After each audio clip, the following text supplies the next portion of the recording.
Very quickly, we're looking at the minimum wage, I guess. Good morning and good to see you again. Good morning, Solomon. Nyota, good morning. The talk has started again, and just this week we had the Secretary General of the Textile Union here, and we spoke extensively on the need for us to have a second look at another minimum wage. Yeah, it's a fantastic place to start off, but I would like to look at it from a slightly different perspective. And so, 3.5 decades ago, what was the minimum wage? But here's what's interesting, before I tell you what the minimum wage was then. It's that, would you rather be on a 125 Naira minimum wage in 1985, or would you prefer to be on an 18,000 Naira minimum wage in 2017? Now, here's what the evidence shows us today, Nyota. The evidence reveals that a 125 Naira monthly minimum wage in 1981 is equivalent to 41,000 Naira today. So in simple terms, 1985 was a better year. 1981 to all those years was a better year for workers who were on a minimum wage. If money was what made workers happy, it simply means that workers in 1981 were 2 times happier than they are today. So in simple terms, here's what inflation has done to the minimum wage. Inflation today converts your watermelon into an orange. That's what inflation does. Inflation converts your orange into a lemon because it reduces your purchasing power. So today we can't sufficiently have a complete discussion on the permitted minimum wage without also looking at what should be the maximum inflation rate permissible. And so let's look at 2 instances, for example. We also talk about the 5,000 Naira monthly stipend. But is it really 5,000 Naira? Now, the evidence shows that between May 2015 to date, inflation has gone up by 24.5%. So, Suleiman, in simple terms, it simply means 5,000 Naira, as at when the government came in, is only worth 3,800 Naira today. So what we have really isn't a 5,000 Naira monthly stipend based on where we are when this promise was made. What we have really is a 3,800 Naira monthly stipend. So I think we have a mass problem in the country today. Similar thing, the minimum wage, when the former president, signed it in 2011, March 23rd, it was 18,000 Naira. But between 2011 to today, inflation has gone up by 45%. So in simple terms, what we have today isn't an 18,000 Naira minimum wage compared to where we were in 2011. What we have today, in real terms, is we have a 9,900 Naira minimum wage. Which is not enough to do anything. Which isn't enough to do anything. So it makes us ask, is the NLC crazy? No, NLC isn't crazy. It's inflation that has gone crazy. And the third thing that we then have to ask ourselves is, whose responsibility is it to manage inflation?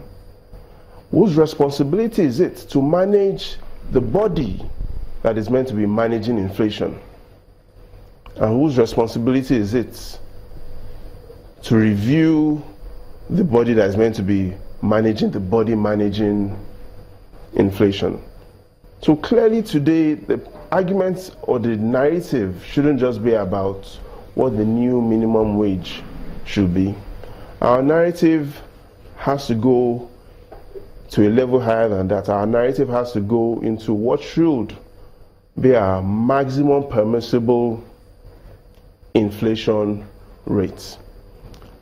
That is where the narrative is. It makes me also remember when a body called EFINA, Enhancing Financial Innovation and Access, a body that the Bill and Melinda Gates Foundation have interest in. Here's what their recent report showed. It showed that only 2% of Nigerians, only 2% in Utah, earn above 100,000 naira. Only 2%. So clearly, we wonder, how do we grow the economy? How do we make families happier? How do we improve the welfare of citizens? It looks to me like this just could be tied to corruption. If we say we're fighting corruption, and that is still very much on the downside, as you highlighted, and looking at inflation, which is risen to that very scary digit, one wonders what exactly will be the talking points of the labor unions on behalf of the Nigerian workforce. But looking at the fruits, which shows, a better symbolism of what exactly is happening, is there some kind of hope, in the agitation of these people, going by your own statistics?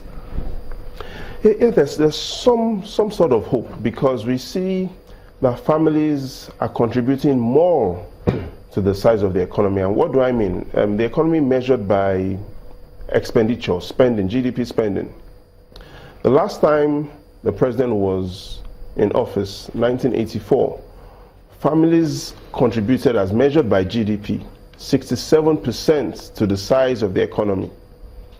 By the time we came in 1999, that had risen to 74%. So families in 1999 contributed 74% to the total spending in the economy. In 2015, that had risen to 78%. So we see the families taking a more significant role in the activities of the economy. So looking at where we were in 1984, when families spending contributed only 67% to the size of the economy, total spending. Currently, that is 78%. But here, that's not really what should bother us. There are three things that we should worry about when we talk about the minimum wage. Now, what are these three things? The first is the migration of talents. Now, what do I mean by the migration of talents? In the US, the minimum wage is $7.25 per hour. Now, that's an equivalent of $1,276 per month. But in Naira terms, that's 389,000 Naira in Utah. 389,000 Naira per month in the US. Here's what it means. It means what the worker in the US will earn in 1 month. It will take the Nigerian worker 22 months, almost 2 years to earn.